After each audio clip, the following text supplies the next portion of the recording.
হয়তো সকলোৱে অৱগত অহাকালিৰ পৰা অৰ্থাৎ 3 তাৰিখৰ পৰা যিসমূহ ৰিচাৰ্জৰ মূল্য বৃদ্ধি কৰা হৈছে, এয়াৰটেলে হওক নাইবা জিঅ'ই হওক, মূল্য বৃদ্ধি কৰা হৈছে। ইতিমধ্যে আপোনালোকে গম পাইছে, তথাপি মই বিশেষকৈ দুটা প্লেনৰ বিষয়ে মই আপোনালোকক জনাই দিছোঁ। আপোনালোকৰ জিঅ'ৰ যিটো 239 ৰিচাৰ্জ আছিলে, 239ত 1 GB 1.5 GB ডাটা 28 দিনৰ বৈধতা পাইছিলে, সেইটো অহাকালিৰ পৰা হৈ যাব 299। আৰু 299ত আপোনালোকে 28 দিনৰ বৈধতা পাব আৰু ডাটাটো 1.5 GB পাব।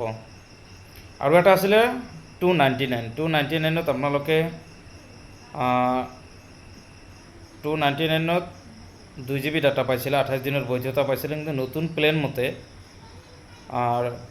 299টো এতিয়া নতুন প্লেন মতে 349 হৈছে।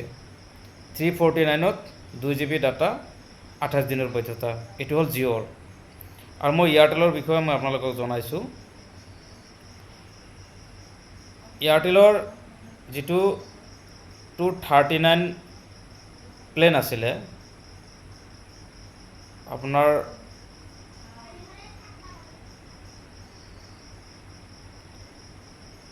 টু 265ত 1 GB ডাটা আছিলে, 28 দিনৰ বৈধতা আছিলে, সেইটো হৈ গ'ল 299। আৰু আপোনাৰ আছিলে 299ত 28 দিনৰ বৈধতা আছিলে, 1.5 GB ডাটা আছিলে। আৰু এতিয়া 299টো হৈছে 349। গতিকে ৰিচাৰ্জৰ মূল্য বৃদ্ধি হৈছে আৰু অহাকালিৰ পৰা এইটো সকলোৰে বাবে প্ৰযোজ্য হ'ব।